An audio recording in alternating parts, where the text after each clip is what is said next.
Okay, so there are two images here that I'm going to go over that will indicate more or less how to describe, from a theological standpoint, the birth of our universe. So you have up here, now up here it's not written, but you have up here, because it got erased, God is basically working on this multiverse, which is a Tegemarchian multiverse. The dashes that are around it indicate the entanglement structure, and all of the waves in the inside of the dashes indicate wave functions that are moving due to the operator. So whatever operator, whether it's the momentum operator, the velocity operator, or velocity, momentum operator, Hamiltonian, whatever. All of these wave functions are moving. Okay, our universe is basically like right there, or right there, or right there, or somewhere in this Tegemarchian multiverse. And then you have, like I said, you have the entanglement structure that exists over here. Outside of this entanglement structure exists what I believe is the uncognable. So we'll call that God, the intelligent designer, whatever it is that you would, the ethereal plane, whatever. Now the difference between going back to this, God manifests this entanglement structure, and this multiverse is basically sort of like a quantum computer would be a rough analogy. And Satan says whatever Satan says. God says to Satan, that's not going to work. This ultraviolet, or whatever it is. I'm not going to claim to know, it's uncognable, whatever. So Satan says whatever. God says, okay, probabilistic state by probabilistic state. This is why whatever Satan is suggesting won't work. Satan says whatever Satan says. God says, okay, this is your problem now, Satan. So now we're here. Now, as far as my understanding is concerned, Satan is basically the manifestation of ultraviolet renormalization, which if you look into wave functions, there are three kinds of wave functions. There are the coherent, decoherent, and ultraviolet renormalized wave patterns. The ultraviolet renormalized wave patterns would be Satan's realm, equilibrium obviously over here would be God's realm, and then the decoherence in the middle, so that tertiary realm or whatever, is where the ultraviolet renormalized meets with the equilibrium. As a result, there's decoherence. So decoherence isn't really good, it's not really bad, it's a tertiary state. So it's like all the gray in the middle. You have white, you have black, you have gray, but gray is separate from black and white.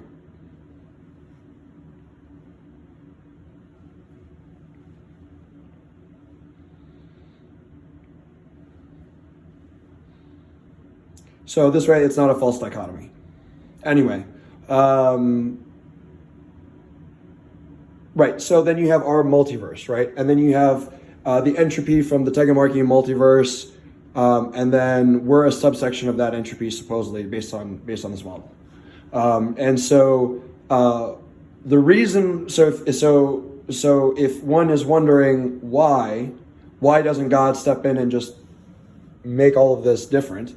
The reason is because of decoherence and ultraviolet renormalization. Because if an entity were to suddenly step in outside of entanglement and influence the system, it would destroy not only entanglement but entropy, and it would destroy it locally, and it would work its way outwards. So any kind of addition of energy or any kind of addition of information to the system would destroy the system.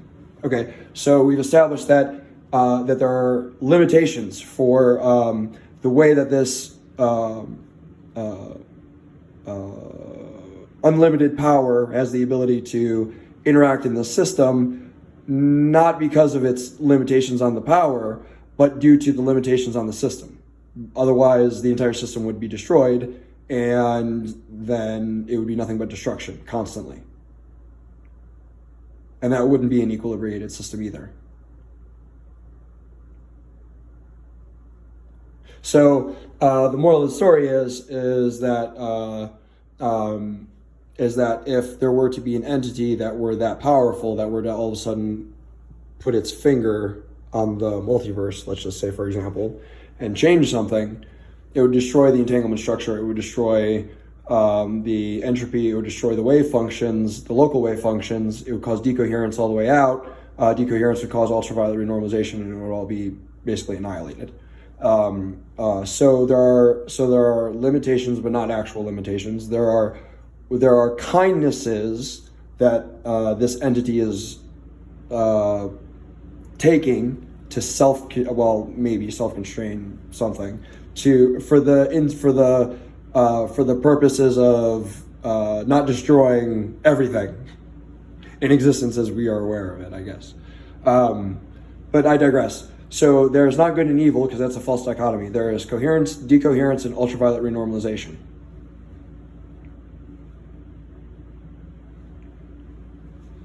Right. And if the ethereal plane wants to do anything that would be an adjustment, or to make some sort of miracle or something happen, it would have to be, or based on this model, it would be done through the entanglement structure. The entanglement structure would then allow the system to produce the proper wave functions in the system to manifest whatever that was in existence. So is there a way for the ethereal plane to kind of have a conduit to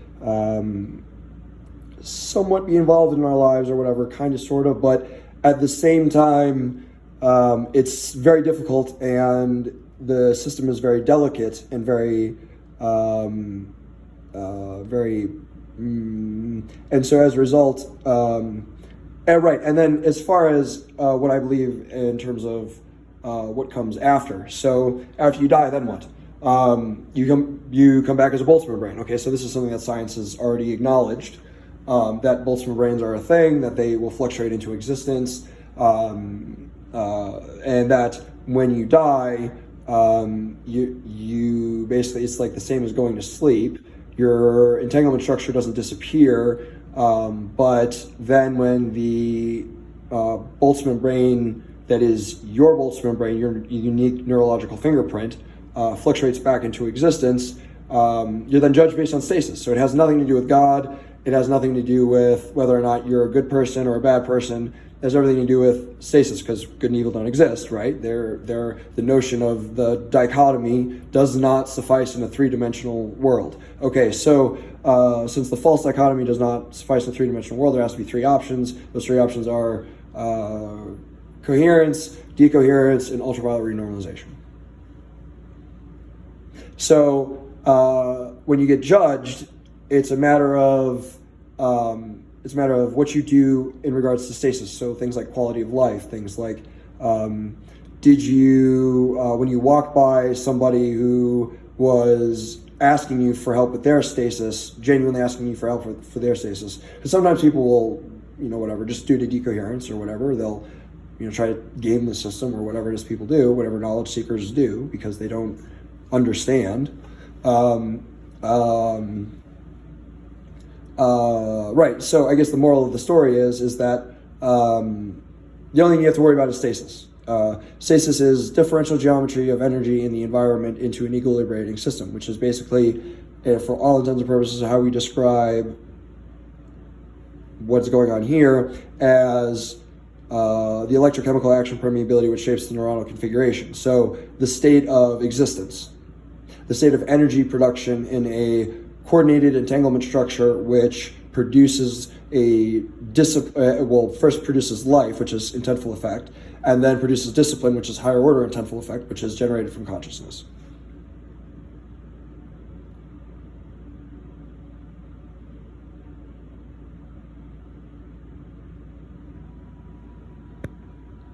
And then here's the time. Time. This is the new version of time down here. So you multiply the Hubble constant by the gravitational field, multiply Hubble constant by gravitational field by the computational fields multiplied by the elaborated tensor that you're using, and you have a matrix, and that matrix will produce a unique number from 10 to the negative, or 10 to the negative whatever, to 10 to the 52, or 10 something to the 52. So time will then be would be in quotes linear, but it's really helical. It goes like this. It doesn't return back to where it started unless you look at it from a certain perspective.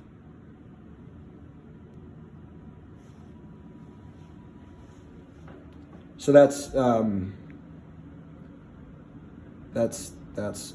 religious aspect of what's going on here. Yeah, see, stasis, differential geometry of energy in the environment into an equilibrating system. So yeah, that's the religious aspect of stuff.